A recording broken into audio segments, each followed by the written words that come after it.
निताय कृष्ण चैतन्य नामने गौरद्विषे नमः। हे कृष्ण करुणा सिंधु दीन बंधो जगतपते गोपेश गोपिका कांत राधा कांत नमोस्तुते। तप्त कांचन गौरांगी राधे वृंदावनेश्वरी वृषभानुसुते देवी प्रणमामि हरिप्रिये। तवैवास्मि ना जीवामि त्वया विना इति विज्ञाय राधे त्वं नय मां चरणातिगम।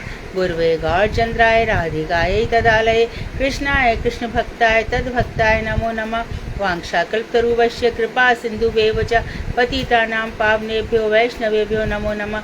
श्री कृष्ण चैतन्य प्रभु नित्यानंद श्री अद्वैत गदाधर शिवासादि श्री गौर भक्त वृंद।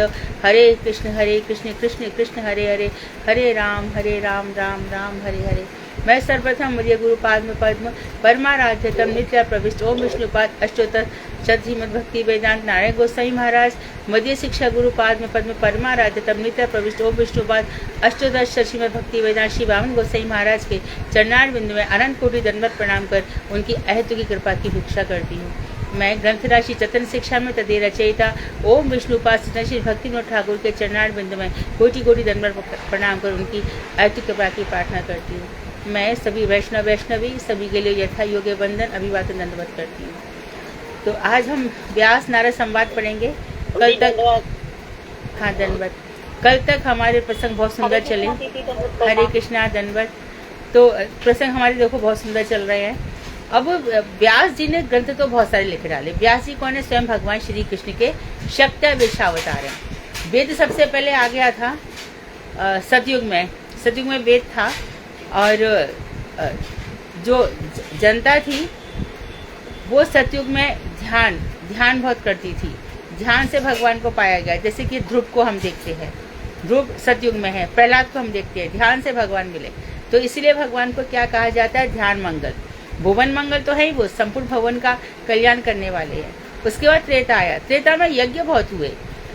तो यज्ञ के मंत्र सब वेदों में लिखे हुए थे।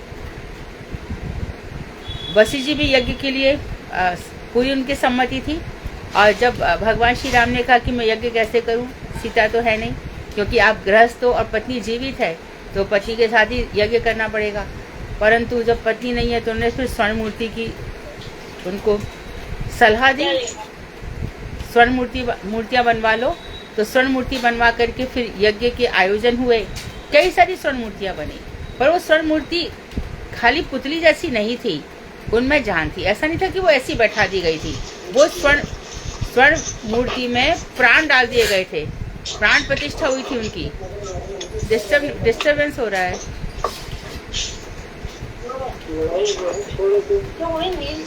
कहाँ से डिस्टर्ब हो रहा है ये?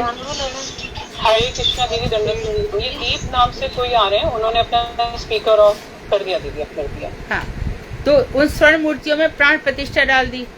तो वो सारी स्वर्ण, तो जितनी भी स्वर्ण मूर्तियाँ थी वो सब गोपियाँ बन करके आई। भगवान श्री कृष्ण जब आए थे ना, तो बहुत सारे लोगों की वस्तु सिद्धि हो रही थी। प्रेम सिद्ध हो चुका था, मंजरी स्वरूप प्रकट हो गया था। श्री कृष्ण को पाना था, उनके साथ रास विलास करना था। तो वो सब मुनिचरी हो गई, ऋषिचरी हो गई। तो वेद, तो उस समय यजन हुए, यज्ञ बहुत हुए। यज्ञ के बाद फिर द्वापर आ गया। द्वापर में अर्चन बहुत हुआ, पूजन इत्यादि बहुत हो गए। द्वापर की संध्या में ही जो कलयुग था उसने किसका रूप धारण किया? शूद्र का। और वो किसको मार रहा था? बैल को। उसी समय परीक्षित ने देखा, उसने कहा कि तुम्हें राज्य में आया कैसे? तो उन्होंने उसको कुछ जगह दे दी कि तुम वहाँ पर रहना। विशेष रूप से सोना, हिंसा, मद्यपान जहाँ पर होता है, स्त्री प्रसंग इत्यादि में उनका कि तुम वहाँ पे जा। आज जो ये सब चीजें हैं ना, यदि कोई सोसाइटी ऐसा कहती है कि ये सब भी आवश्यक है और ये जरूरी है, ये जो सोसाइटी है ना, ये वही कलयुग वाली सोसाइटी है। ऐसे स्त्री, अपनी स्त्री होते हुए भी दूसरी स्त्री से उसको गलत निगाह से देखना, अपना पति होते हुए भी दूसरे पति को गलत निगाह से देखना, मांस खाना और मद्यपान करना, ये जहां भी है सब कलयुग है। इसको हाई सोसाइटी में समझना, सबसे गिरी हुई सोसाइटी है ये, सबसे अनकल्चर्ड अनसिविलाइज सोसाइटी है। और उसके लिए ये फटी जीन्स पहनना और ये सब लिव इन रिलेशन, ये सब जो है कलयुग के पास है। ये तो अभी शुरुआत है। अभी तो पता नहीं कहाँ तक जाएगा, लेकिन जहाँ पर भगवान का भजन है वहाँ पे हम सब बच रहे हैं। तो ये कलयुग के धर्म हो गए। अब कलयुग में एक चीज रह गई, जब व्यास जी ने बहुत कुछ कहा, मैं क्या करूं, मुझे हृदय में संतोष ही नहीं आता है। इसलिए व्यास जी तो वेद पहले थे, जब उन्होंने देखा कि कलयुग के लोगों की मति इतनी अच्छी नहीं है, बहुत अल्प ज्ञान है, जल्दी जल्दी भूल जाते हैं और बहुत देर से सीखते हैं, तो उन्होंने वेदों के 4 भाग कर दिए और फिर उसमें भी ब्राह्मण, आरण्यक, उपनिषद, संहिताएं बना दी, वेद के 4 भाग हो गए। तो जो वन में रहेंगे आरण्यक, उनके लिए कौन से मंत्र होंगे? ब्राह्मणों के लिए कर्मकांड, उपनिषद, हर वेद के कई उपनिषद हैं और संहिताएं बनी, याज्ञवल्क्य संहिता, मनु संहिता, सब वेदों के आधार पर लेकर के बनी है। और जब हमारा संविधान बना, कॉन्स्टिट्यूशन जो 47 में बना, 48 में अप्लाई हुआ, वो उसके लिए हिंदू लॉ के लिए ये सब रखे गए, मनुस्मृति इत्यादि रखे गए। तो ये चीज तो हम बच्चों को सिखाते नहीं है ना। हमारा जो साहित्य स्कूल की टीचिंग है वहाँ पर ये सब बातें बताई जाती है, वो सब बताई जाती है कि शेक्सपियर ने क्या किया, फर्स्ट वर्ल्ड वॉर था सके, लेकिन हमें घर में सब बच्चों को अपनी संस्कृति के प्रति उसी तरह जागरूक करना चाहिए जैसे कि विदेशी लोग जन्म इत्यादि में संस्कृत के प्रति, गीता के प्रति कितनी जागरूकता है। तो अब आज हम व्यास नारद संवाद पढ़ेंगे। तो यहाँ पर कहने का तात्पर्य ये है कि इतने सब हमारे पास नॉलेज है और हम उस नॉलेज को, अपनी नॉलेज को जो हमारे देश में, हमारे साहित्य में, उसको हम ठीक से पढ़ नहीं पाते। धन का कम ज्यादा होना बड़ी बात नहीं होती है। तेरे महल चौबारे यही रह जाएंगे सारे, उसकी बिल्कुल चिंता मत करो, उसके विषय में सोचो भी मत और उसके विषय में अभिमान भी मत करो। किसी प्रकार का कॉम्प्लेक्स भी नहीं होना चाहिए कि मेरे पास इतना अच्छा है, इसके पास नहीं। ये सब भजन की बाधा है, ये सब भजन में बाधा है। तो जो भी सोच हमारे भजन में बाधा डालती है, एक बात। दूसरी बात ये है कि जो भी सोच हमें भगवान श्री कृष्ण से दूर ले जाती है, वो सब माया है और माया के चक्कर में हम नहीं पड़ेंगे, इतना ध्यान रख लेना। इतनी सोच से मेरे कृष्ण दूर चले गए, मेरी किशोरी जी दूर चली गई, राधा रानी दूर चली गई। तो ये सब बातें यहाँ पर बताई गई है, क्योंकि प्रेम के परवान पर हम चढ़ चुके हैं। आगे देखो व्यास जी, तो जो ज्ञान भगवान श्री कृष्ण ने ब्रह्मा जी को दिया, ब्रह्मा जी ने नारद को दिया, नारद जी ने व्यास जी को दिया। तो विशुद्ध भक्ति मार्ग में सरल विश्वास, विश्रम्भ सेवा, विश्वास पूर्वक, श्रद्धा के साथ, श्रद्धा ही सबका पूरा, जो कुछ भी हम भजन कर रहे हैं, हमारी विश्वास और श्रद्धा पूरी होनी चाहिए, नहीं तो भजन का फल नहीं मिलता। अब कोई पूछे भजन का हमें तो कोई फल ही नहीं मिल रहा, इतना ध्यान रखो, लिख लो 100 बार अपने हार्ट में, भजन का फल भजन ही है, सेवा का फल सेवा ही है। अर्थात आज हम 16 माला कर रहे हैं, तो अब ऐसा हो गया कि हाथ में जैसी हमारी जपमाला आती है, वैसी आंखों से झरझर आंसू बहते हैं। राधा कृष्ण हमारे साथ में है। अब हम 16 क्या 20 माला भी हमारे लिए कम पड़ती है, नहीं 25 भी जब देखो जब हम भजन करते हैं और देख रहे हैं भजन करते जा रहे हैं, तो दिन प्रतिदिन हमारे हृदय में कितना ज्ञान आता जा रहा है, कितने भाव आते जा रहे हैं। हम क्या थे, कैसे क्या हो रहे हैं, और ये संसार के प्रति हम पागल थे, ये संसार हमें फीका लगने लगा है, कैसे कैसे भाव, ये सब भजन से होते हैं। तो भजन का फल भजन है। कोई ये ना समझे कि भजन का फल ये सुख संपत्ति है, प्रतिष्ठा है, ये सब भजन के फल नहीं है, कदापि भी नहीं है, कभी भी नहीं है। तो इसमें हमें सरल विश्वास, विश्रम्भ सेवा जिसको कहते हैं, ये सहज समाधि का मूल कारण है। क्या? विशुद्ध भक्ति मार्ग में विश्वास। तो भगवान में जब विश्वास होगा तो ये क्या होगी? हमारी सहज समाधि हमारी हो जाती है। हमारे ठाकुर जी है, बस आज करवा चौथ है, हमारी बहुत सी बहन बेटियों ने व्रत रखे होंगे, हम विरोध नहीं करते, लेकिन हम ये कहते हैं कि भगवान श्री कृष्ण के लिए ही व्रत करो, वही पति परमेश्वर है। जो खुद अपनी रक्षा नहीं कर सकता वो हमारा पति कैसे हो सकता है? इसमें ऐसा नहीं है कि स्त्रियों के लिए ही है, ये पुरुषों के लिए भी ऐसा ही है। पुरुषों को भी वहां गोपी भाव से जाना होगा। करवा चौथ का वर्णन किसी भी वेद में नहीं है, किसी पुराण में नहीं है, किसी उपनिषद में नहीं है। ये बुढ़िया पुराण है, लोकाचार है। ऐसी बस स्त्रियां अपने पति से विचलित ना हो, इसलिए उनको कहा कि अपने पति में रहो, जिससे ये सती साध्वी बनी रहे। इसके पीछे विचार खराब नहीं है, लेकिन ऐसी कोई गारंटी नहीं है कि जो करवा चौथ कर रहे हैं वही लंबी आयु वाले हैं और जो नहीं कर रहे उनको कुछ हो गया। ऐसा कुछ भी नहीं है, कहीं देखा नहीं जाता। यही सबसे बड़ा प्रमाण है। तो द्वैपायन वेद व्यास का यह परम सौभाग्य था कि उनके मन में कर्म कांड की व्यवस्था और शुष्क ज्ञान कांड व्यवहार के प्रति संशय उपस्थित हुआ। खुद ही तो उन्होंने कर्म कांड बनाया, लेकिन उनका सौभाग्य उदित हो गया, जिसके कारण उन्होंने क्या किया कि कर्म कांड की व्यवस्था में उनको संशय आ गया। कर्म, चलो आपने बताया दान करो, पुण्य करो, हवन करो, दूसरों की सहायता करो, यहाँ वहाँ मंदिर खोलो, कुएं बनवाओ, बगीचे बनवाओ, भंडारे लगवाओ, और देखा तो इस सबसे फल तो मिलता ही नहीं है। कुछ थोड़ा बहुत फल मिलेगा। जैसे कि आप देखो, कर्ण बहुत सोने का दान करता था। कर्ण थोड़ी देर के लिए स्वर्ग गया, लेकिन जो उसने द्रौपदी के समय ही करके हंस रहा था, उसका तो उसको पाप भोगना पड़ा ना। अच्छा, फिर आप ये भी कहते हो व्यास जी कि फिर स्वर्ग तो रहता नहीं है, स्वर्ग तो नष्ट हो जाता है। अच्छा, उसमें भी तुम्हारे पुण्य जब तक है तभी तक तुम रहोगे, उसके बाद तुम भी नष्ट हो जाओगे।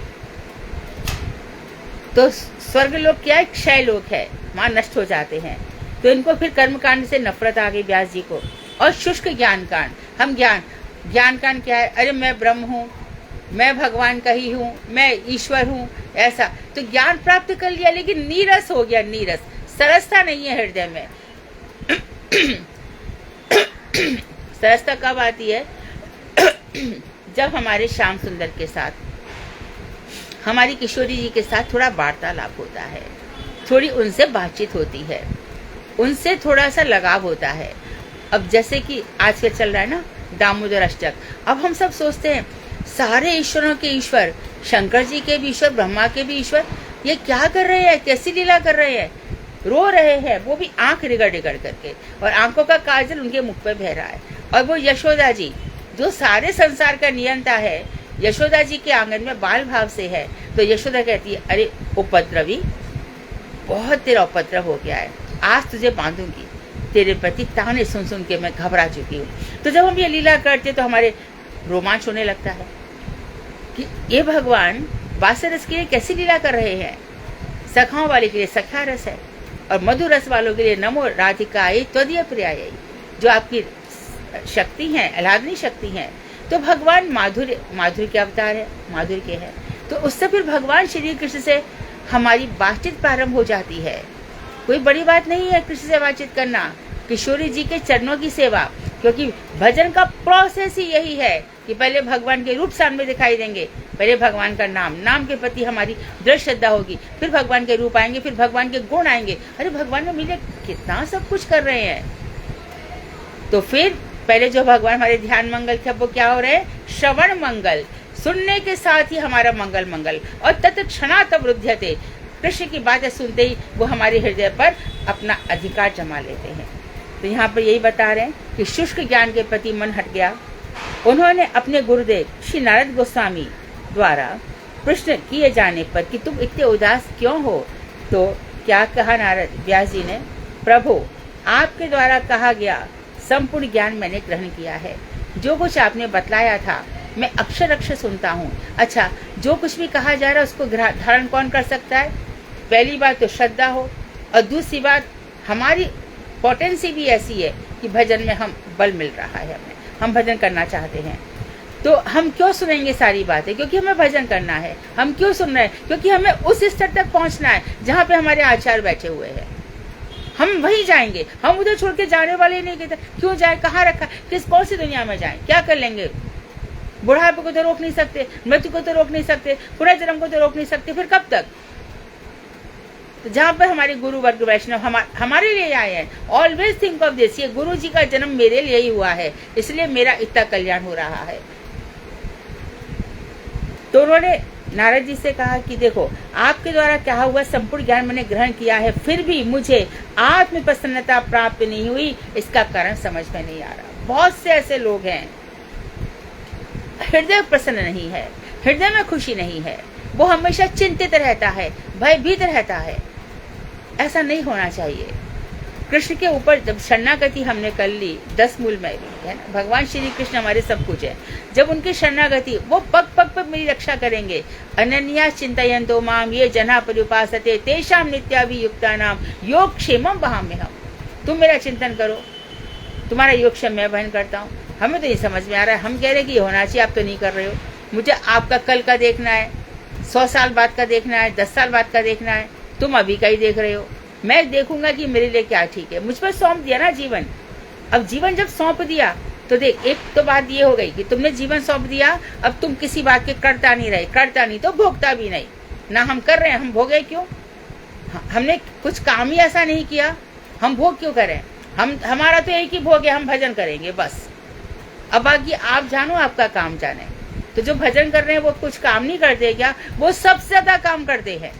आप देख लो, भजन करने वाला जो घर संभालता है ना, साधन स्थिति व्यवस्था घर संभाल भी नहीं सकती। एक तो भजन करने वालों पर घर का प्रेशर होता है, पति का होता है। तुम सारे दिन भजन में लगी रहती हो, घर का कुछ बेचारे डर डर के और ज्यादा काम करती है।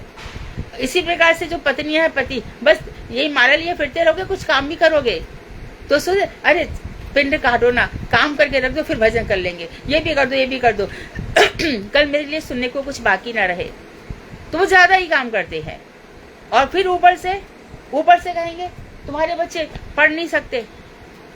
हमने कहा लाओ, हमसे पूछो हमारे बच्चे सबसे ज्यादा पढ़े हैं, बोलो तुम पढ़ के दिखा दो, चलो बोलो उन लोगों को। अरे पढ़ाई लिखाई ये सब भाग्य की होती है, भजन से तो हमारे घर में मंगल हो रहा है। तुम्हारे जितनी आफत आ सकती थी, जितने संकट आ सकते थे, विपद आ सकती थी, वो सब हट रही है। क्यों नहीं समझते हो? भाई सुकृति नहीं है तो तुम्हारी वजह से क्या मैं अपनी सुकृति में? हमारे भाग्य में जो सुख है ना, वो किसी के देने से नहीं मिलता, जहां पे रहेंगे वहां मिलेगा। इसे घबराने की जरूरत नहीं है। उन लोगों को बताओ जो भजन कर रहे हैं, उनके बच्चे पढ़ नहीं रहे, खूब अच्छे से पढ़ रहे हैं, ज्यादा अच्छे पढ़ रहे हैं, उनके घर में ज्यादा अच्छा प्रसाद सेवा चल रही है, ज्यादा अच्छा भोजन भगवान के लिए। कितने घर में व्यंजन बनाए जाते हैं और फिर भी बेचारी सबको खिलाती है, सब भगवान के दास दासी है। पर तुम शरीर के लिए इतना क्या करते हो? इसे कोई डरेगा नहीं, घबराएगा नहीं। हमारी अनुराधा खंडेल वाले ना, वो क्या क्लास में है ना, वो फेसबुक पे रहती है, उसकी जेठानी ने उसको इतना तंग कर दिया कि तेरी बेटी की शादी कैसे होगी, क्या होगा, तुम घर में ध्यान नहीं देती हो, माला करती रहती हो। उसकी बेटी की शादी बहुत ही बढ़िया घर में हो गई। ऐसे सब डराते रहते हैं, डरना मत, मैं एक नहीं हजारों उदाहरण दे दूंगी। माला लेने से तुम्हारा हो जाएगा, उसी से होगा। देखो तो सही, समय आने पर सब होगा, सब कुछ होगा और अच्छा होगा, मंगल ही मंगल होगा। कृष्ण श्रवण मंगल है, ध्यान मंगल है, भुवन मंगल है। बोले तुम क्या हम पर चिल्लाते, तुम्हारा भी। और जो उनको कहती थी आज उसका ठिकाना नहीं, कहाँ पड़े हैं वो लोग। एक तो वैष्णव अपराधी और भगवान के अपराधी तो हो ही गए। भगवान की महिमा नहीं पता। अरे भगवान ने तुझे भी पैदा किया है, तू मरेगा कि नहीं एक दिन? बोल, मर के तू किस लोक में जाएगा और हम किस लोक में जाएंगे? जब तक जिएगा क्या हमारे प्राणी खाएगा क्या? मत सुनना, बिल्कुल मत डरना। उन्होंने अपने गुरुदेव ये बता दिया। अच्छा, तो मैंने सब कुछ ग्रहण किया, पर मैं क्यों दुखी हूँ हे? उन्होंने बताया, ब्रह्मनंदन ब्रह्मा जी के बेटे नारद जी, आप सब प्रकार से समर्थ हैं। आप कृपा कर मुझे आत्म प्रसन्नता ना मिलने का कारण बताइए, मैं खुश क्यों नहीं हूँ? ध्यान रखें, भजन का फल भजन है, भगवान श्री कृष्ण की सेवा का फल सेवा ही है। आपके मन मंदिर में भगवान विराजे हैं, आपका घर ही वृंदावन है। आपके घर में जो मंदिर है वही आपका निकुंज है, वही हमारे किशोर किशोरी है, वहीं पर ललिता जी विशाखा जी है, और वहीं पर हमारी गुरु रूपा सखी बैठी है। हम उनके अनुगत्य में दिन रात आनंद से रह रहे हैं। श्री व्यासदेव की जिज्ञासा सुनकर श्री नारद गोस्वामी प्रीति पूर्वक बोले, व्यास जी, आपने पुराणों में, वेदांत सूत्र में और श्री महाभारत में धर्म, अर्थ, काम और मोक्ष, इन चारों प्रकारों का जिस प्रकार विशद रूप से, विशद मतलब विस्तार से वर्णन किया है उस प्रकार उतने विस्तार रूप से अपने भगवान की निर्मल चिन्मय लीला कथाओं का वर्णन नहीं किया। भगवान की लीलाओं का वर्णन नहीं किया। आपने वर्णन किया भगवान बंशी बजाते हैं तब क्या होता है। आपने बताया कि जब बंशी बजाते हैं तो जो बेचारा बछड़ा अपनी मैया का दूध पी रहा है तो दूध कद अंदर भी नहीं निकल पाता, ना बाहर निकल पाता है। हिरनिया जो भागती हैं अपने मृगसार पतियों के साथ, वो वहीं की वहीं रह जाती हैं। चारों तरफ जड़ चेतन नदियां जो बहती है स्तंभित हो जाती हैं। वृक्ष की जो शाखा है, प्रशाखा है, वो स्तंभित हो जाते हैं जब भगवान की बंशी। ये सब बताया आपने। ये सब बताया कि वहां पर कितने दिनों तक रास चला, ब्रह्मा की एक रात्रि तक, कल्प भी बीत गया होगा। वहां पे चंद्रमा स्थगित हो गया था। आपने बताया कि कैसी कैसी मधुर लीलाएं की भगवान ने। दामोदर लीला ये सब आ जाएगा। तो आपने उनका वर्णन नहीं किया। जब तक जीव के हृदय में भगवान की निर्मल चिन्मय लीलाओं का उदय नहीं होता, तब तक पूर्वोक्त पुरुषार्थों को प्राप्त कर लेने पर भी जीव का परम कल्याण कदापि संभव नहीं है। धर्म, अर्थ, काम, मोक्ष सब सिद्ध हो गए। धर्म वाला भी है, सदाचारी भी है, घर में खूब धन भी आ गया, पत्नी भी आ गई और थोड़ा बहुत भजन भी कर लेता है। ये चारों पुरुषार्थ बेकार है यदि भगवान श्री कृष्ण की लीला, चिन्मय लीलाओं का उदय हमारे हृदय में नहीं होता। तब तक पूर्वोक्त पुरुषार्थों को प्राप्त करने पर भी जीव का परम कल्याण कदापि संभव नहीं है। अच्छा, आपने ये नहीं किया और आपने क्या किया? आपने वर्णाश्रम धर्म को जीवों के लिए स्वधर्म बतलाकर उसकी बड़ी प्रशंसा की है। आपने चारों वर्ण बता दिए कि भैया तुम 4 वर्गों में बटे हुए हो, ब्राह्मण, क्षत्रिय, वैश्य, शूद्र। 4 आश्रम है तुम्हारे, ब्रह्मचर्य, गृहस्थ, वानप्रस्थ, संन्यास, और तुम्हारी ये कर्तव्य है। यही तुम सारे पुराणों में बताते रहे। तो इसके लिए तुमने जीव के लिए जो जैव धर्म है, उसका स्वधर्म, भक्ति, उसके विषय में इतना बताया नहीं। आप देखो ना, जितने लोग भागवत में पारंगत हो गए या वैष्णव दीक्षा जिनकी हो गई, जिनकी वैष्णव दीक्षा होगी, उनका जीवन तो देखो कैसा चल रहा है। और बाकी देखो कुछ भी नहीं है उनके जीवन में, नीरस पड़े हैं। सोमवार को शिव जी के पास चले जाएंगे, मंगलवार को गणेश जी के पास, नहीं हनुमान जी के पास।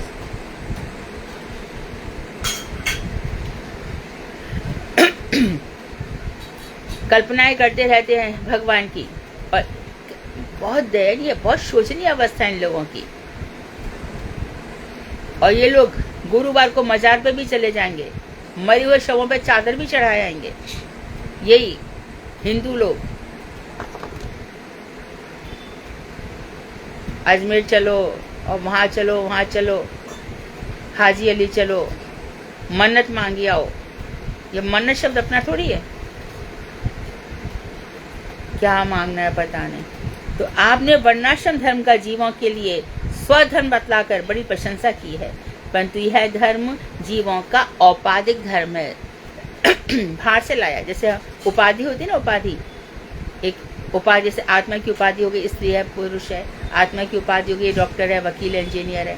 इसी प्रकार से आपने बाहरी बात करी है, जीव के हृदय की स्वधर्म की बात आपने नहीं बतलाई। उसका स्वरूप धर्म आपने बताया ही नहीं।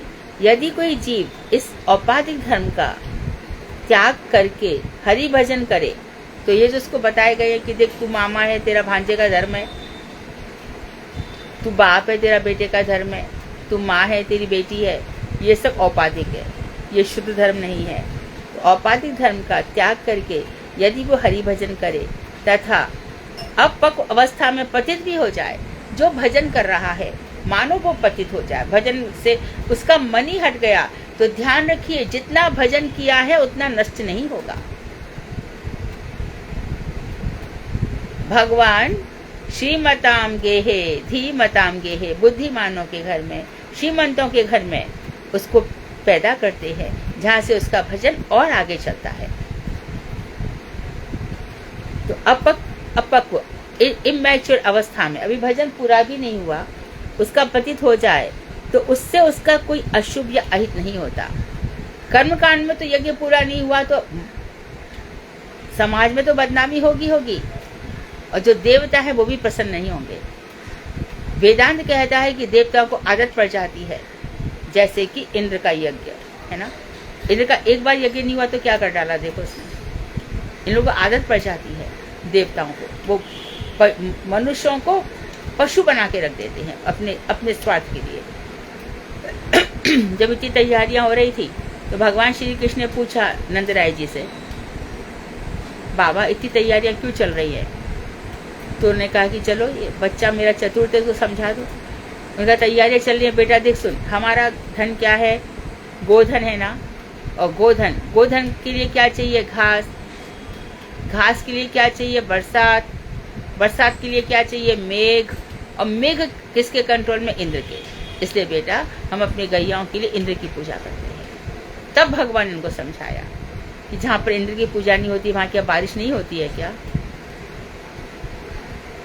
तो इस प्रकार से जो हमारे देवी देवताओं में ये बटा हुआ है मन, तो तुमने क्या किया कि ये इस सब के चक्कर में रहे जो लोग हरि भजन नहीं करते हैं। तो पहले उन्होंने बताया कि पतित भी हो जाए तो उसका कोई अशुभ या अहित नहीं होता, और दूसरी ओर हम औपाधिक स्वधर्म निष्ठा में रहकर जो लोग हरि भजन नहीं करते, ये औपाधिक धर्म है ना, बाहरी धर्म जो है कि तुम गृहस्थ हो, तुमको बार बार समझाया जाता है ना, गृहस्थ हो, इतना क्या, घर में रहो यही तुम्हारे लिए ठीक है, घर में रहो ये तुम्हारे ठीक है, ये सब बताए गए औपाधिक धर्म। तो उस निष्ठा में रहकर जो लोग हरि भजन नहीं करते, तो इससे उनको क्या कोई दुर्लभ फल मिल जाता है? मत करो भजन, क्या फल मिल जाएगा बोलो, ये पूछ रहे हैं। ऐसा कोई फल है जो दुर्लभ है? धर्म अर्थ काम मोक्ष का पालन करो, गृहस्थ इन सब का पालन करो, तो कौन सा दुर्लभ फल मिल गया, ये पूछ रहे हैं। अर्थात राधिका, अर्थात नहीं मिलता। इस उपदेश का तात्पर्य यह है कि हरि भजन के बिना कोई गति नहीं, कोई उपाय नहीं। इसका उद्देश्य यह है कि हरि भजन के बिना ना कोई गति है और ना कोई उपाय है। मनुष्य की कोई गति नहीं है, कोई उपाय नहीं है। एकांत नामाश्रय, एकमात्र नाम का आश्रय ले लो, हरि भजन से जीव को सब कुछ प्राप्त हो जाता है। नामाश्रय और दूसरा भगवान के साथ संबंध, क्या कुछ प्राप्त नहीं होता, सब कुछ प्राप्त हो जाता है, सब कुछ।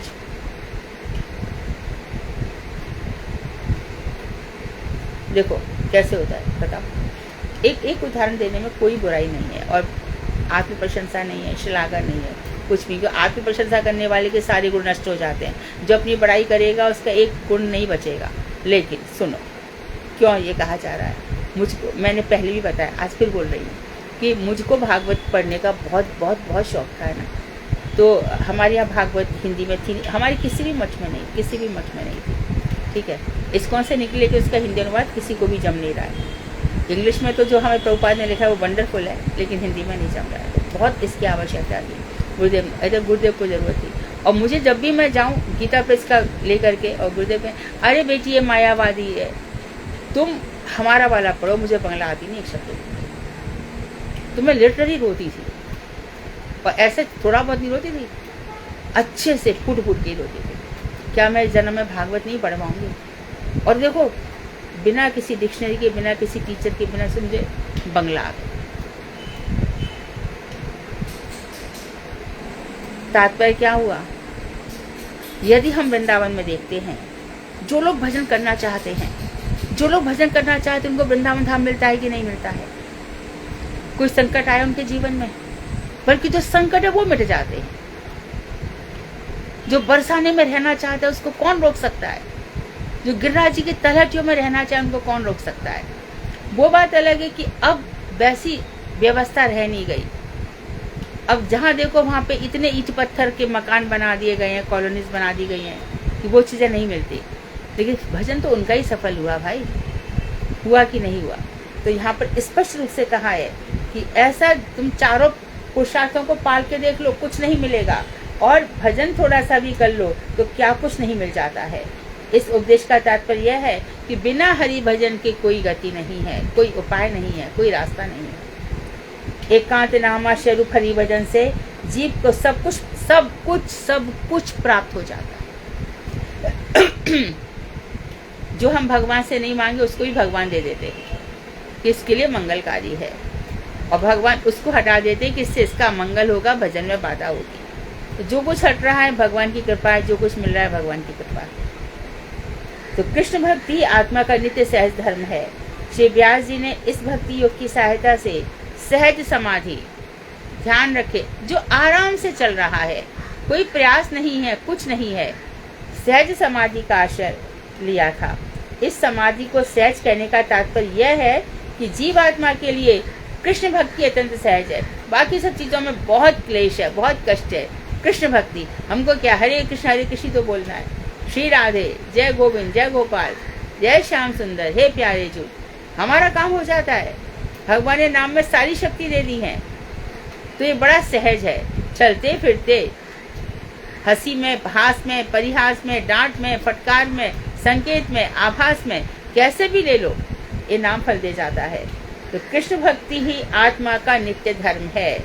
आत्मा जब कृष्ण कृष्ण पुकारती रहती है, देखो हरे कृष्ण हुआ, चलो हमारी मानो एक हमारा टारगेट था, मानो 16 माला हो गई, और फिर राधे, हे किशोरी जी, तो उनके चरणों के दर्शन नहीं होंगे क्या? और इससे बड़ी जीवन में क्या सफलता चाहिए?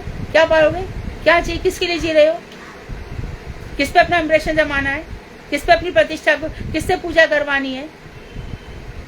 1000 लोग पीछे हो गए, 2 लाख फॉलोअर्स हो गए, 1 करोड़ फॉलोअर्स हो गए, भजन हो जाएगा? क्या चाहिए हमको? क्या पाने के लिए आए थे? उम्र तो निकल ही रही है, सुबह से तो शाम हो ही रही है। इसलिए हमको व्यास जी ने, नारद जी ने समझाया कि भैया तुम कृष्ण भक्ति जीवों के लिए परम हितकारी है, और ये सहज धर्म का यही प्रक्रिया है, यही कि बस यही प्रोसेस है कि हम सहज हो जाएं। बाकी सब के लिए बहुत कितना, देखो अच्छा घर में यज्ञ करा के देखो, परेशानी कर देंगे। देखो 27 मूल में बच्चा आया है, मूलों में बच्चा आया है, ठीक है, 27 मूल है ना। अब मूलों को शांत कैसे करोगे? 27 कुआं का पानी लाओ, 27 ये लाओ, 27 वो लाओ। अरे पंडित ने इतना सारी लंबी चौड़ी लिस्ट दे दी, हरि भजन से नहीं होगा। नहीं भाई, भगवान अपनी जगह है, आप मनुष्य जन्म में आए हो, आपके लिए ये सब नक्षत्र ग्रह इत्यादि सब लग जाएंगे आपको।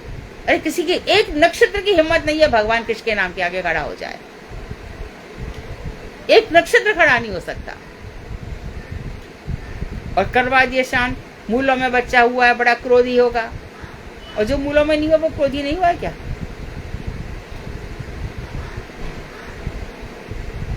तो और सब चीजों में बड़े बड़े उत्पात है। अब देखो एक चीज देख लो, विवाह संस्कार होता है ना, जहाँ पे 4 घंटा पंडित जी विवाह में लगा रहे हैं, वहां भी शादियां निभेंगी कि नहीं निभेंगी भगवान ही जाने। और जहाँ पर कोर्ट में जाकर के मैरिज हो रही है, वो तो निभ रही है, वहां तो कोई पंडित भी नहीं आया।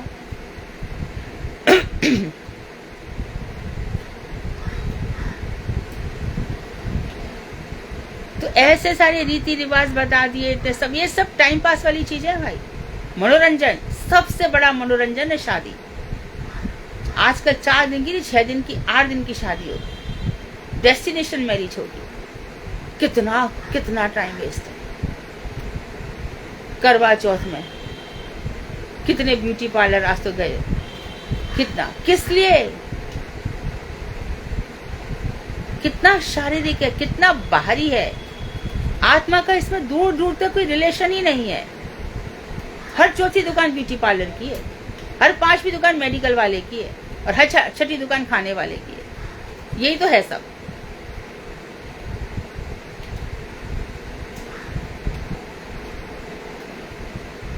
होटल में जाके पी लो, 300 रुपए की एक चाय। अरे मिलेगी ना, क्यों नहीं मिलेगी?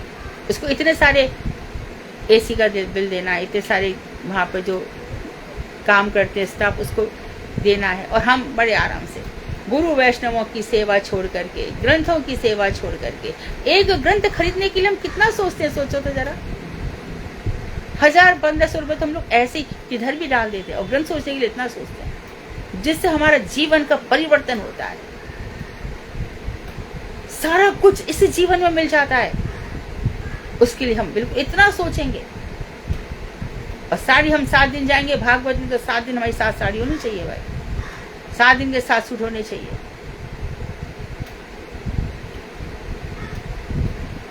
ये ऐसा मैं नहीं कहती हूँ कि मैं तो चाहती हूँ कि सब लोग खूब खूब आनंद से रहें।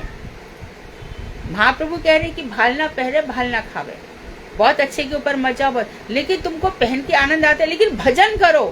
पहनो ना, खूब पहन लो, चलो खा लो, बहुत अच्छा खा लो और भी अच्छा खा लो, पर भजन करो, तभी हमारे जीवन का कल्याण है। जो मना है कर लो ना, अच्छे कपड़े पहनो, बढ़िया पहनो, खूब बढ़िया पहनो, भजन करो। महाप्रभु तो कहा कि ध्यान मत दो, क्योंकि जब तक रघुनाथ दास गोस्वामी के हिसाब से हम नहीं चलेंगे तब तक हमारी साधना शुरू नहीं हुई। महाप्रभु देखते हैं कि कौन सा चावल, भिक्षावृत्ति से चावल भी उन्होंने खाना छोड़ दिया। बार-बार स्वरूप दामोदर से पूछते आज के रघुनाथ कैसे जीता है, आज के रघुनाथ कैसे जीता है। और जब देखा कि जो गाय छोड़ जाती है चावल, उनको धो करके हल्का सा नमक डाल के खाते हैं, जैसे खाने लगे तो महाप्रभु ने वही चावल खाए।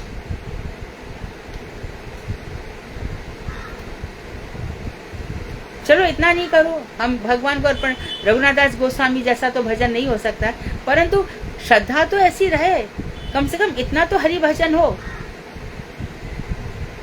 कोई तो बैठे संग में बैठ करके थोड़ी चर्चा करे कि क्या चल रहा था आज कथा में और क्या नई बात बताई गई और क्या सुंदर सुंदर प्रसंग हुए, बताओ ना। आज भातरोल में क्या हुआ, किशोरी जी रूठ गई, मुझसे कहती हूँ कि तुम मेरी सबसे अधिक प्रिया हो, और बस जैसा नृत्य मेरे साथ कर रहे हैं वैसे सबके साथ ही कर रहे हैं। किशोरी जी रूठ करके अकेली चली गई, देखा भी नहीं, मान ही नहीं है ना, कृष्ण से मान कर लेती है, निकल गई। फिर क्या हुआ, फिर जाकर के फिर कृष्ण का भी मन नहीं लगा। इतने किशोरी जी नहीं है तो रास कैसा, भगवान कृष्ण का जब तक मेरी प्राण प्यारी नहीं है तो रास हो ही नहीं सकता, उन्हें रास छोड़ दिया। तो कृष्ण जब चले गए तो दो के बीच में एक सब गोपियां कहाँ गए, किधर गए, जल्दी पीछे। फिर आगे क्या हुआ, आगे बताओ ना। तो ऐसे जब हमारे प्रसंग होते हैं आगे, फिर भगवान श्री कृष्ण ने किशोरी जी से कहा, किशोरी जी ने कहा कि तुम जहाँ मना वाले चलो, तो कृष्ण उनको भी छोड़ के चले गए उनका मान शांत करने के लिए। फिर मान से जो मान में किशोरी जी के आंसू बहे हैं वही तो मान सरोवर है। अरे वाह क्या सुंदर जगह है, अरे इसका आचमन तो लाओ, आचमन तो। हे किशोरी जी, जो प्रेम आपको भगवान श्री कृष्ण के प्रति था, हे किशोरी जी हमारे हृदय में भी वही प्रेम दे दो, आपके आश्रय में है, आपके अनुगत्य में है। तो जीवन भी सफल हो रहा है, लीला स्थलियों में जाना भी सफल हो रहा है, सारे दर्शन भी सफल हो रहे हैं। खुद की आत्मा को सब जगह जोड़ो और बाकी जगह से हटाओ, दोनों काम साथ साथ चले। भातरोल गए, हाँ कहा, हाँ यही तो स्थान है, हाँ हमने पढ़ा था, ब्राह्मण की पत्नियां अपना सब सामग्री लेकर के गई थी और ठाकुर जी ने इनको प्राप्त किया था, ग्रहण किया था। ओ ये वही स्थान है, यहाँ पर पति यज्ञ किया करते थे। तो देखो कितने वर्षों से, 5000 से ज्यादा, 5550 वर्ष हो गए कृष्ण को गए हुए, और सारे स्थान वैसे की वैसे बने हुए हैं। ये अलग बात है कि 100 साल बाद इतना भी नहीं रह जाएगा, वो तो अलग बात है कि मेरे गुरुदेव ने और कितने सारे इन स्थलियों का पुनरुद्धार करा दिया, लेकिन अब वैसा कि हमारे देखते देखते वैसा की वैसा नहीं रह गया। प्राकृतिक चीजें सब, यमुना का पानी भी दूषित कर दिया, पीने लायक ही नहीं रह गया, आचमन करने लायक भी नहीं रह गया। तो आत्मा का नित्य धर्म है, ये सहज समाधि है कि हमारी आत्मा को जो चाहिए, आत्मा का शुद्ध स्वरूप भजन चल रहा है। बाकी सब बहुत अच्छा हो रहा है भाई। उठते हैं, ठाकुर जी को प्रणाम करते हैं, कर मूले तू गोविंदम प्रभाते कर दर्शनम, आराम से धरती माँ को प्रणाम करते हैं, ब्रज वसुंधरा को प्रणाम करते हैं, बढ़िया जीवन चल रहा है। अरे क्या चल रहा है, तुम्हारी तो बहन है बीमार, तुम्हारा भाई का बीमार है, और तुम्हारी माता जी को ऐसा और पिताजी को तुम, अरे ये तो दुनिया में लाखों बार चला, इस बार क्या नई बात हो गई क्या? वो तो होगा ही, संसार है, होगा ही, इसमें क्या है। तू बचा ले जा, तू भजन मत कर, तू बचा के दिखा दे जा। चल मान, हमने मान लिया तेरा भाई बहुत बीमार है और तू भाई की सेवा कर, बचा के दिखा दे। जातस्य मृत्युर्ध्रुवम्, जो उत्पन्न हुआ इसकी मृत्यु निश्चित है, और जिसने कर्म खराब किए तो मैं थोड़ी इसको बचा लूंगी। कर्म तू करे और भोग कोई और करेगा, ऐसा थोड़ी होगा। यदि वो वास्तव में बहुत अच्छा था तो अपने आराम से भजन करता जाता यहाँ से। इसलिए अपने आप को ही तैयार करना चाहिए। तो कृष्ण भक्ति जीवों के लिए सहज धर्म है, आराम से हमारा भजन चल रहा है, और सहज धर्म की यही प्रक्रिया है। कृष्ण शरणागति, जिस समय जीव यह समझ लेता है कि कर्म मार्ग के द्वारा हमारा नित्य कल्याण कदापि संभव नहीं है। ये तो कर्म मार्ग है, सेवा करो। प्रभु बाजी कहते शवों की सेवा करने की कोई जरूरत नहीं है। जो भजन नहीं करते मानो जन्म में उसको कुछ जन्म मिला, भजन नहीं किया तो कहाँ जाएगा, कौन सी योनि में जाएगा, तब बचा के दिखा दो। अरे मृत्यु के बाद नहीं, इसको मैं इसी जन्म में ही रखूंगी, नहीं मेरा भाई है, इसको मरने नहीं दूंगी, बचा दो। नहीं, इसको ये इसने इतने कर्म खराब किए, मैं इसको बुरी योनि से जाने से बचा दूंगी। कभी भी पॉसिबल नहीं है, कभी भी नहीं। तो इसलिए सहज रूप से जो चलता है चलने दो। ये कदापि भी संभव नहीं है कर्म मार्ग में हमारा कल्याण, अथवा उससे उसको कुछ भी नित्य लाभ नहीं होगा, कुछ भी मिलने वाला नहीं है। विभिन्न प्रकार के अवर मतलब तुच्छ कर्म यज्ञों या अष्टांग योग आदि सूक्ष्म योग यज्ञों के द्वारा भी कृष्णदास रूप निज स्वधर्म की प्राप्ति असंभव है।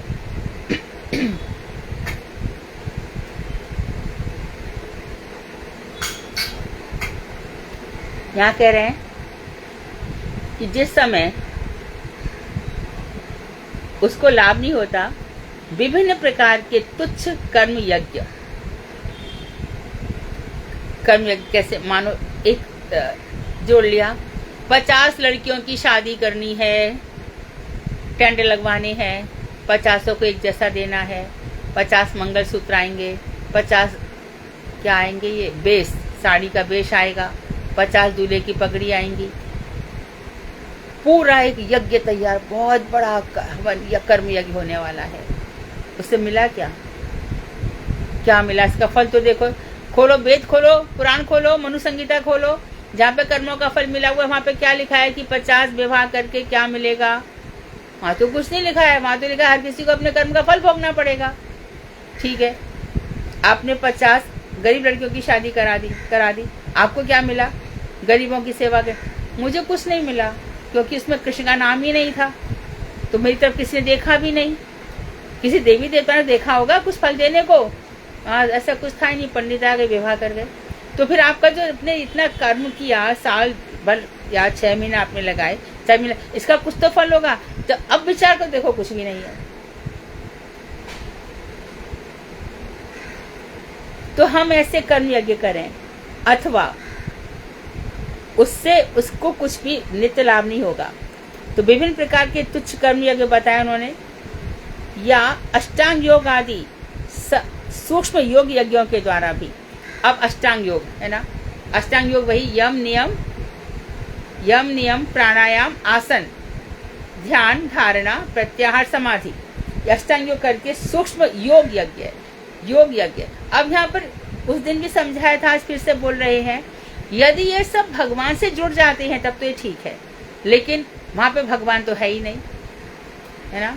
हमारे बाबा जी से खाते रामदेव बाबा, बताओ कहाँ कहते कि कृष्ण का ध्यान करो? वो कहेंगे अपनी नाभि हिलान के देखो, नाभि चक्र चल रहा है, देखो मैं उल्टा करके चला सकता हूँ। किस लिए? क्या पा लिया आपने?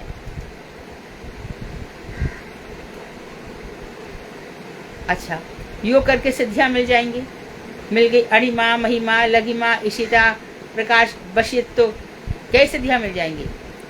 सब आपके वश में हो सकते हैं, दूसरों को वशीभूत कर सकते हो, जैसा आप चाहो वैसे। उससे फिर मरेगा नहीं क्या तू? बता दे, ये बता पहले। मर के भगवान मिल जाएंगे? क्योंकि फिर तेरे को अकाउंट खोलना पड़ेगा कि कौन स्वर्ग जाता है, कौन नरक जाता है, किसको भगवान मिलते हैं, किसको नहीं मिलते, वो तो लाना पड़ेगा। उसका प्रमाण दे दो हमें, यहां से प्रस्थान करना ही पड़ेगा। तो फिर यही जवाब होगा, मरने के बाद किसने देखा है। तो हम तो कहते हैं कि तू पहले भी मरा था, हमने देखा था, बोल तेरा ये प्रेजेंट जन्म बता रहे कि तूने पिछले जन्म में क्या किया था। तो अष्टांग योग आदि सूक्ष्म योग यज्ञों के द्वारा भी कृष्णदास से रूप निज स्वधर्म की प्राप्ति असंभव है। तो हमारा स्वधर्म क्या है? हम भगवान श्री कृष्ण के दास हैं। जीव स्वरूप है नित्य कृष्णदास। ना तो कर्म वाले दिलवा सकते हैं, ना योग वाले। अथवा लिंग शरीर की चेष्टा, जड़ीय ज्ञान या आध्यात्मिक चिन्मात्र उद्देश्यक शुद्ध ज्ञान के द्वारा भी अपने नित्य कल्याण की प्राप्ति सर्वथा असंभव है। लिंग शरीर, सूक्ष्म शरीर, स्थूल शरीर होता है, और दूसरा सप्रेल बॉडी। लिंग शरीर मन, बुद्धि, चित्त, अहंकार, इनकी चेष्टा, जड़ीय ज्ञान, और ज्ञान हमारा कैसा है? चिन्मय ज्ञान नहीं है। अब तो दो चीजें हो गई, जड़ीय ज्ञान, सांसारिक ज्ञान। जड़ीय ज्ञान और आध्यात्मिक चिन्मात्र उद्देश्यक। आध्यात्मिक मतलब यहाँ पर आध्यात्मिक अर्थ वैकुंठ वाला नहीं है, जो इस लोक का नहीं है, ऊपर का, तो वो काल्पनिक, जैसे कि हम विभिन्न देवताओं की कल्पना कर लेते हैं। आध्यात्मिक चिन्ह मात्र, चिन्ह मात्र है, जैसे कल भी बताया था, ब्रह्म चिन्ह मात्र है, सब समझ गए हैं। भगवान चित्तपुंज है, जीव चित्तकण है, और ब्रह्म चित्त मात्र है, वो चिन्ह है ही नहीं, कह सकते हैं कि चिन्ह मात्र है। तो आध्यात्मिक चिन्ह मात्र उद्देश्यक शुद्ध ज्ञान के द्वारा जो हम ब्रह्म ब्रह्म भी करते हैं। देखो, यदि हम ये कहते हैं ना कि ब्रह्म, परमात्मा और भगवान एक ही है ना, उसमें गड़बड़ नहीं है। लेकिन भगवान श्री कृष्ण को ब्रह्म ना मानकर, उनको परमात्मा भगवान ना मानकर, हम किसी और ब्रह्म की कल्पना कर रहे हैं, वही चिन्ह मात्र ब्रह्म है। भगवान तो कह ही रहे हैं, ब्रह्मोरी प्रतिष्ठा, ब्रह्म की प्रतिष्ठा में हूँ, मेरा जो ज्योति स्वरूप है वो मैं ब्रह्म, मेरा ही है वो। जैसे तुम्हारे शरीर का लावण, जैसे तुम्हारे नाखूनों से चमक निकलती है, ऐसे मेरे यहाँ से चमक निकलती है, वही है, उसी को समझ लो ना। लेकिन वो लोग उसको ना समझ के ब्रह्म किसी और को समझ लेते हैं। तो उसी के लिए कह रहे हैं कि इस शुद्ध ज्ञान, शुद्ध मतलब घटिया ज्ञान के द्वारा जीव अपने नित्य कल्याण की प्राप्ति नहीं कर सकता। क्योंकि प्राप्त कुछ हो तो हो क्या रहा है? सामने कोई वस्तु तो हो, मैं प्राप्त कर रही हूँ तो इसके लिए प्रयास कर रही हूँ, पर वो वस्तु कितनी खोखली है। मेरा इतना व्यर्थ समय गया, परिश्रम भी गया, और प्राप्त क्या हुआ? हम परिक्रमा भी गए, कुछ भी, वहाँ पे प्रसाद क्या मिला, वहाँ पे कौन लोग आए थे, कितनी बसें थी, कितनी गाड़ियाँ थी, अरे हो ना, ये तो हर साल का ही काम है। मुझे जाने को मिला, मुझे उस रज को छूने का स्पर्श, और मुझे साधु संतों के दर्शन हुए, मैं तो इसलिए गई थी। वहाँ पे क्या, वो मेरा मतलब है ही नहीं।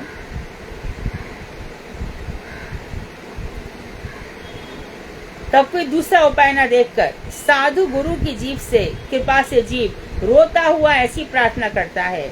जब उसको देखता है कि कहीं कोई उपाय नहीं है, तब जीव क्या प्रार्थना करता है?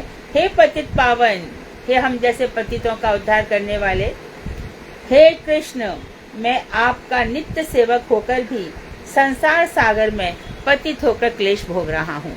संसार में जो मुझे आ रहा है, जैसे ही नचा रहा है, जिसका मन है, जो मुझे सुनाए जा रहा है, जिसका मन है, जो कहे जा रहा है, क्या को सुनना है? यहाँ लोग कहने को ही बैठे हैं भाई, अपने को ऊपर और हमको नीचे दिखाने के लिए हर कोई तैयार है। देखो हम, देखो कैसे, देखो हमारा एक बात तो कह दो, अपना 50 उदाहरण देगा। मेरा तो ऐसा है, उठा के भाग जा तू यहाँ से भाई, समय वेस्ट मत कर, जा तू भी खुश रहना। तो इस संसार सागर में पतित होकर क्लेश भोग रहा हूँ। हे कृष्ण, आप कृपा करके अपनी चरण धूलि में मुझे स्थान दें। जीव की ऐसी प्रार्थना सुनकर हमारे कृपा सिंधु, माधुर्य के सागर भगवान श्री कृष्ण जो दयामय है, उनका चित्त द्रवित हो उठता है जब हमारी ऐसी दैन्यमयी प्रार्थना सुनते हैं, और वे उसी समय हमें उठाकर अपने चरणों में सदा के लिए स्थान दे देते हैं। ये प्रोसेस है। एक पैराग्राफ और पढ़ते हैं, बहुत सुंदर है ना। फिर वो कह रहे हैं साधु संग में श्रवण कीर्तन, ये बहुत इंपॉर्टेंट है। इधर उधर से सुन लिया ना, यदि दूध सांप के मुंह में चला गया तो विष बन जाएगा।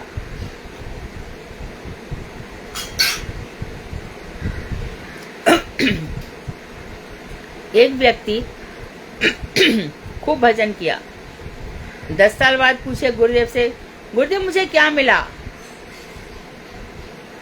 भाई तुम रात दिन भजन कर रहा है, इसीलिए तो हम जी रहे हैं, हम भी भजन कर रहे हैं, तुम भी करो। रघुनाथ दास गोस्वामी जैसी साधना हुई क्या? उनको अपना आदर्श बनाओ। तो ये कह रहे हैं सरल स्वाभाविक पुलक अश्रु के साथ श्री कृष्ण नाम का श्रवण कीर्तन स्मरण करने पर कुछ ही समय में भाव जीवन उपस्थित हो जाता है। हमारा सरल स्वाभाविक रोमांच हो रहा है, भगवान की कथाएं चल रही हैं और शरीर में उद्गम हो रहा है रोमांच, हमारे रोम बाल खड़े हो रहे हैं शरीर के और उसमें अश्रु आंसू गिर रहे हैं। ऐसे समय में जब श्री कृष्ण का हम श्रवण करते हैं, कीर्तन करते हैं, हर किसी के जीवन में भजन करते करते ऐसी अवस्था आती है कि उसको लगता है मैं अब मेरी मृत्यु समीप, अब मेरा मरण समीप है। उसमें भगवान बचाते हैं। जब भगवान को लगता है कि अब मेरे बिना ये रह ही नहीं सकता, तो खुद ही आ जाते लेने के लिए, चल अब मेरे धाम में रह जा।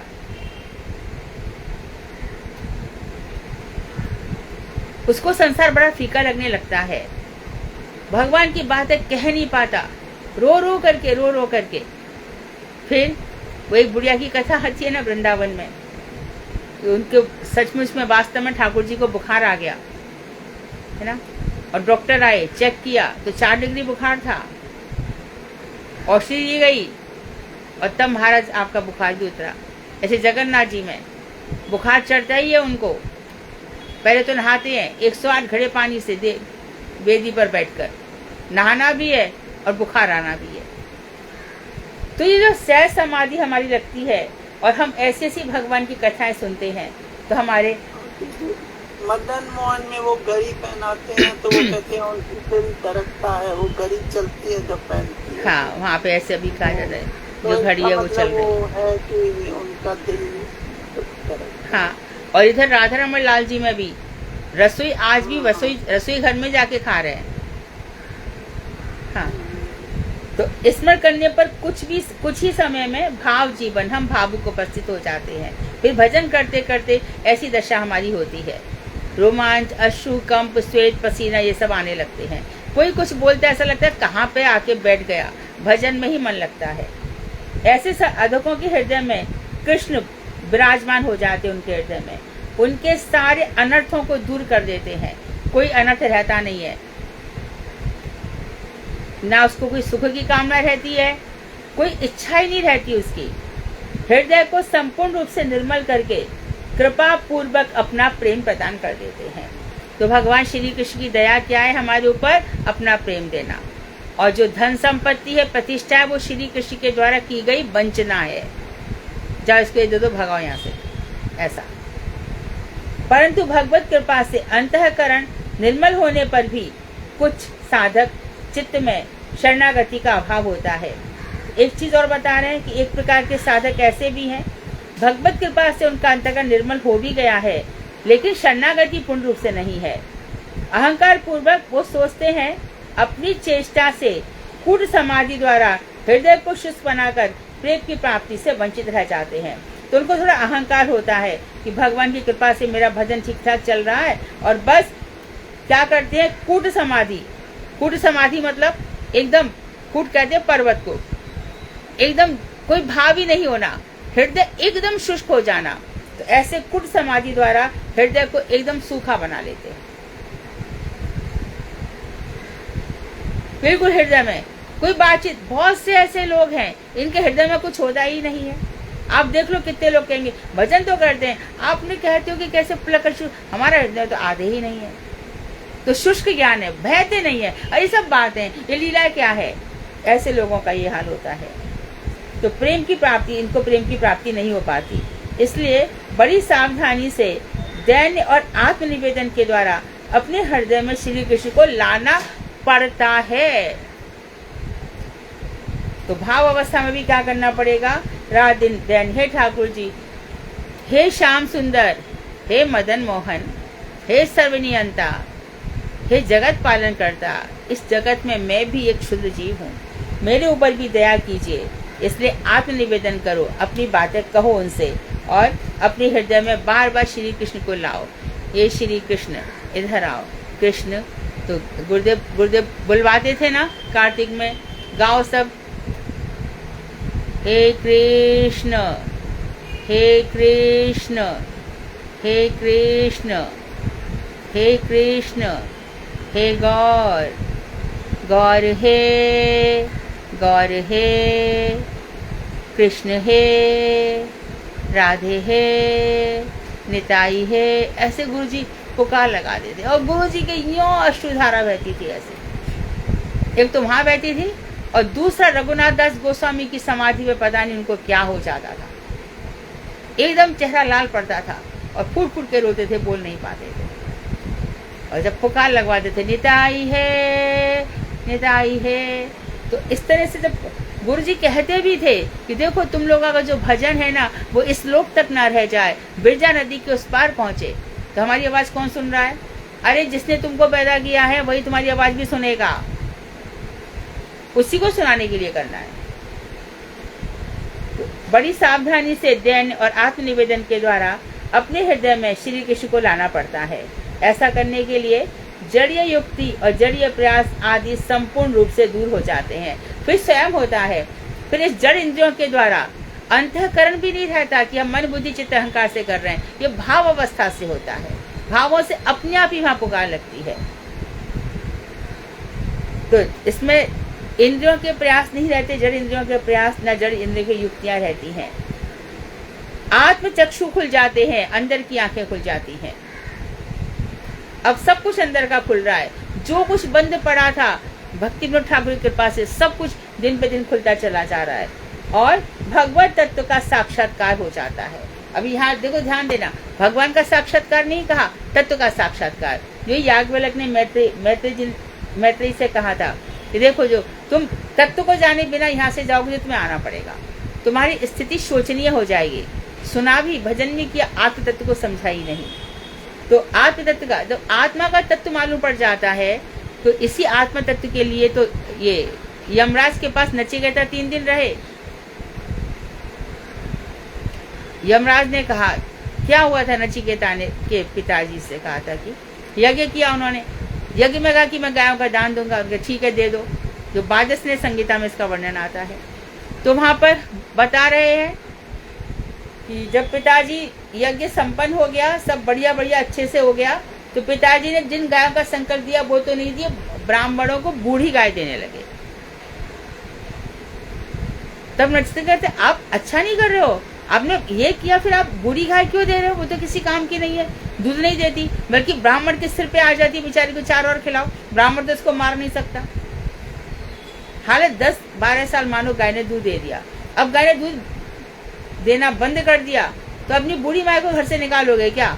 तो बूढ़ी गाय को घर से क्यों, इससे बूढ़ी गाय को फेंक देते रास्ते में लोग, मारो पीटो कुछ भी करो, इसको चारा कहाँ से लाए? तो आप क्यों बूढ़ी गाय को दे रहे हो?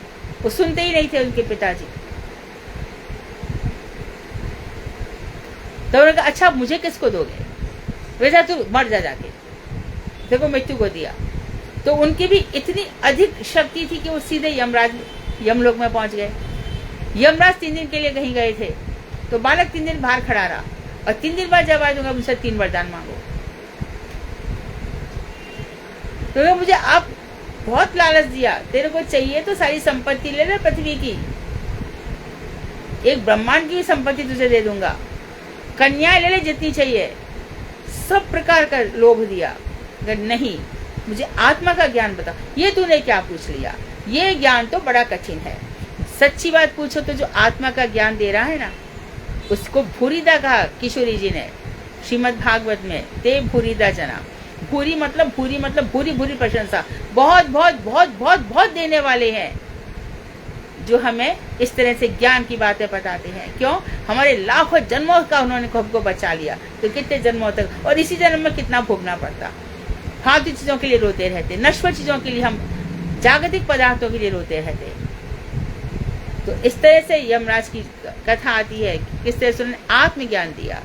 तो आत्म तत्व का ज्ञान मिलने से मनुष्य का फिर, क्योंकि वो जानता है ना मैं अकेला ही हूँ, इस आत्मा को लेकर ही मैं चारों तरफ घूम रहा हूँ, या इस आत्मा का शरीर के हैं सब, आत्मा का कोई नहीं है। तो आत्म तत्व का साक्षात्कार हो जाता है। असत संग, जो लोग हमसे भगवान का भजन नहीं करते, ऐसे असत लोगों का त्याग हो जाता है और सत्संग में आदर रह जाता है। तो इस कार्य में निर्बंधनी मति, निर्बंधनी मतलब अब किसी प्रकार से उसमें रुकावट नहीं आएगी। अनपायनी, भगवान के साथ सदा रहने वाली बुद्धि उत्पन्न होने पर क्रमशः निष्ठा, रुचि, आसक्ति और अंत में भाव का उदय होता है। कुटिल अंतःकरण वाले व्यक्ति का अधःपतन अवश्यंभावी है। जिसके हृदय में कुटिलता है, छल है, कपट है, दुरात्म है, उसको कभी भी, लिखा हुआ है, उसको कभी उन्नति की बात छोड़ दो, बल्कि नीचे ही गिर जाएगा। ऐसे कितने ही लोग आते हैं, उनको चाहिए प्रतिष्ठा हो जाए, हमारा मान मिल जाए, सम्मान मिल जाए, इनके बहाने हमारा भी कुछ काम निकल जाएगा, इनका तो हो रहा है, बहती गंगा में हम भी हाथ धो लें। इन सब का अधःपतन हो जाएगा, साल 2 साल नहीं तो 2-3 साल में हो जाता है। तो कल हम पढ़ेंगे चित्त निर्मल होते ही अपराकृत तत्व की उपलब्धि। ये बहुत छोटे छोटे प्रसंग है, बहुत बढ़िया बता रहे। आज विराम लेते हैं। वांछा कल्पतरुभ्यश्च कृपा सिंधुभ्येव च पतितानां पावनेभ्यो वैष्णवेभ्यो नमो नमः।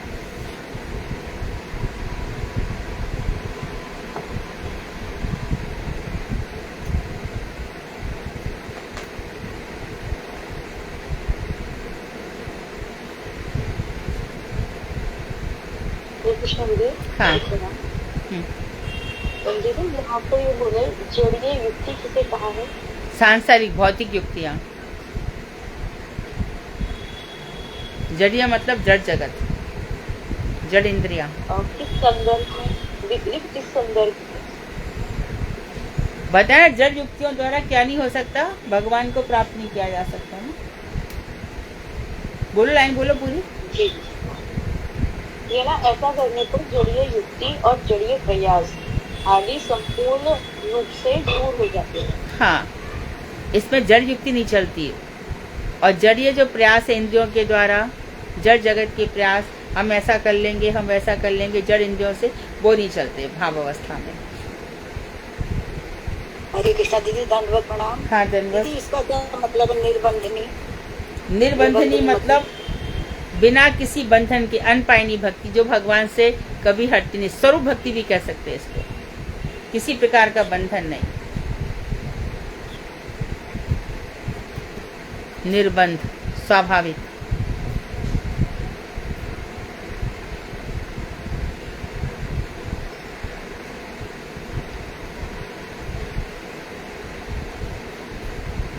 और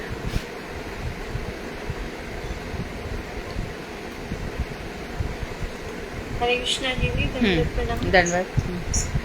दीदी, जब हमने शुरू किया था ना व्यास नारद संवाद, तो उसमें चौथी लाइन में लिखा था, उन्होंने अपने गुरुदेव श्री नारद गोस्वामी द्वारा प्रश्न, तो आपने बोला था अपने गुरुदेव श्री नारायण गोस्वामी द्वारा प्रश्न। ओ, अच्छा। हाँ जी, हो सकता है।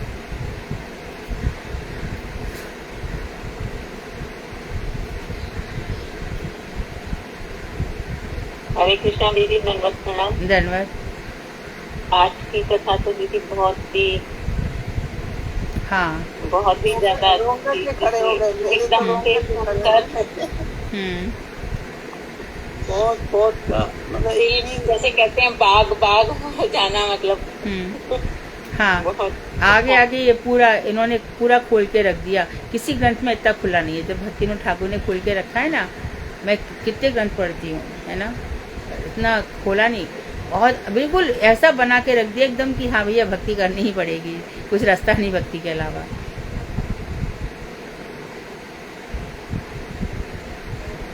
दीदी आपको आज समान बाग बाग हो गया। जरूर करते हैं। राधा जी का बहुत थोड़ी बहुत जरूर कथा करते हैं हर दिन। जैसे गुरु जी ना शुरू करते हुए एंड में राधा जी की कथा को ही मतलब ले आते थे। तो आपकी जरूर मतलब कहीं से भी शुरू करके फिर राधा जी का कुछ न कुछ जरूर। कामदेव जी, राधा जी के बिना कुछ है नहीं, जीवन में कुछ भी नहीं है किशोरी जी के बिना। बहुत अच्छा लगता है राधा जी की बात। दीदी भी तो गुरु जी है, तभी तो मैंने इनका नाम गुरु जी रख दिया। किशोरी जी के बिना कुछ भी नहीं है। कुछ भी नहीं है।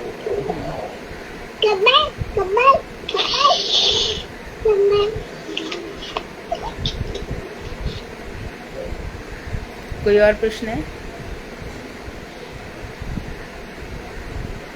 हरे कृष्णा दीदी, आज मैं भजन गाऊं, कोशिश करूं? हाँ, गाओ। ठीक है दीदी। कोई और प्रश्न तो नहीं है? बताना कहाँ गलती हो दीदी। कोई और प्रश्न तो नहीं है ना किसी का? गाइए। আমার জীবন সদা পাপের রত, নাহি কোণের লেশ, পরে রে উদে দিয়াছি যে কত, দিয়াছি জীবে রে ক্লেশ, নিজ সুখ লাগি পাপে নাহি ডরি, दयाहीन स्वार्थ पर सुखी दुखी सदा मिथ्या भाषी, पर दुख सुख कर अशेष कामना हृदय माझे मोरा, क्रोधी दंभ पराय न मदमत सदा विषय मोहित, हिंसा गर्व विभूषण, निद्रल सहत तू कार्ये वीरत, अकार्ये उद्योग आमी, प्रतिष्ठा लागिया साठी आचरण, लोभ हत सदा कामी, एहीन दुर्जन सज्जन वर्जित, अपराधी निरंतर, शुभ कार्य शून्य सदा अनर्थ माना, नाना दुखे जर्जर, वार्धक्य एखन उपाय विहीन, ताते दीन अकिंचन, भक्ति विनोद प्रभुर चरणे, करे दुख निवेदन, भक्ति विनोद प्रभुर चरणे, करे दुख निवेदन, ठाकुर भक्ति विनोद, ठाकुर भक्ति विनोद, भक्ति विनोद, ठाकुर भक्ति विनोद, ठाकुर भक्ति विनोद। हाँ, पहले से तो बहुत अच्छा है साधना जी, बहुत अच्छा है, और आप और प्रैक्टिस करेंगे तो और भी अच्छा हो जाएगा। ठीक है, पहले से तो बहुत अच्छा है। मेरे धीरे धीरे आएगा। अच्छा, हाँ, बंगाली पद एक दफे जब गाने लगते हो ना तो बहुत इसमें बहुत माधुर्य है इन पदों में। हाँ दीदी, ये पढ़ कर के अच्छे लगते हैं बहुत ज्यादा। साधना दी, बस इसको ना थोड़ा सा ऐसे गाना है। আমার জীবন सदा पापी रहता, किछु नाही पुण्य लेता। बस थोड़ा सा ऐसे गाना तो और इंटरेस्ट आएगा। ठीक है दीदी, ठीक है दीदी, थैंक यू।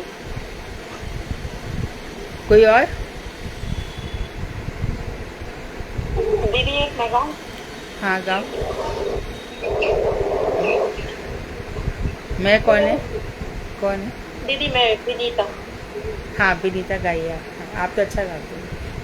साधना जी का पहले से अच्छा है, ऐसे रूबी ने बताया ना साधना जी, थोड़ा सा और बस तो बहुत बहुत आनंद वाला हो जाएगा।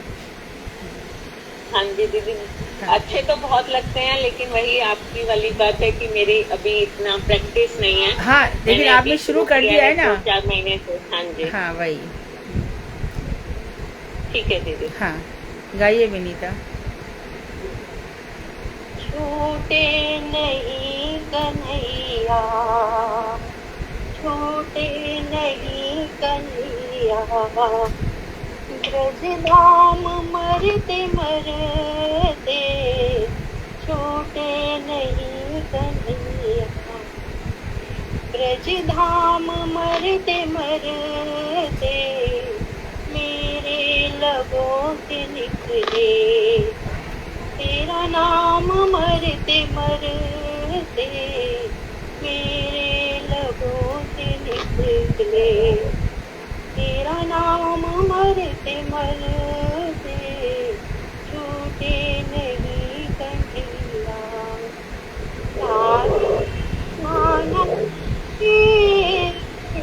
दामन तेरा छूटे प्यारे, दामन तेरा छूटे, सारा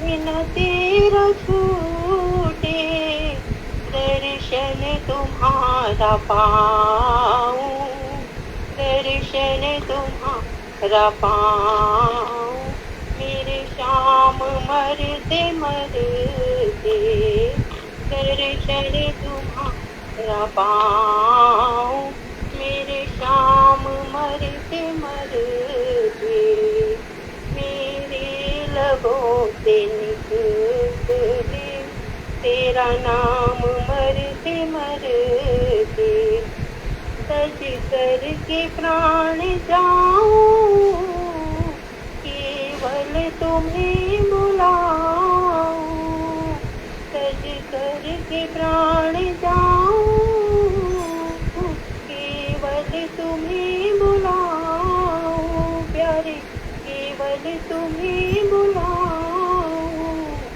मस्तक पे मेरे रखना, मस्तक पे मेरे रखना, प्रभु पाँव मरते मरते, मस्तक पे मेरे रखना, प्रभु पाँव मरते मरते छूटे नहीं कन्हैया, ब्रज धाम मरते मरते मेरे लबों से निकले, तेरा नाम मरते मरते, संतों का नाथ संग हो, केवल तेरी लगन हो, प्यारे केवल तेरी लगन हो, संतों का साथ संग हो,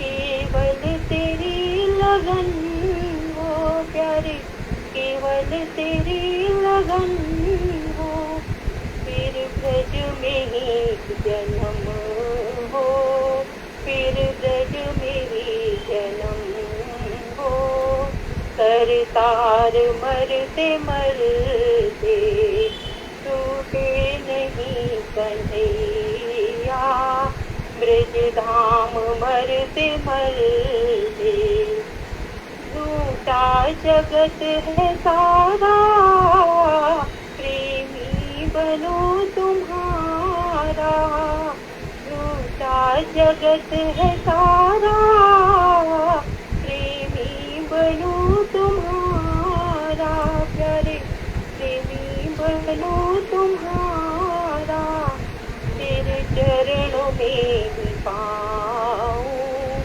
आराम मरते मरते, तेरे चरणों में ही पाऊं आराम मरते मरते, छूटे नहीं कन्हैया, ब्रज धाम मरते मरते। बहुत अच्छा, बहुत बढ़िया। दीदी दो शब्द मैं गाऊं? कौन? रूबी? उषा।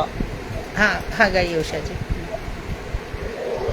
दीदी आज सब श्रृंगार कर रहे हैं तो मेरे मन में भी एक भाव आया, तो मेरे मन में क्या आया, सखी मेरो कर दे साज श्रृंगार, आज मोरे प्रियतम आवेंगे, सखीरी मेरो कर दे साज श्रृंगार, आज मेरे मोहन आवेंगे, आज मेरे मोहन आवेंगे, सखीरी मेरे प्रियतम आवेंगे, हरीरी मेरो कर दे साज श्रृंगार, आज मेरे प्रियतम आवेंगे, हाथन में मेरे चूड़ियां पहना दे, हाथन में मेरे मेहंदी लगा दे, अरे मांग भरा दे, माथे परी और बिंदिया लगा दे री, आज मेरे प्रियतम आवेंगे, सखीरी मेरो कर दे साज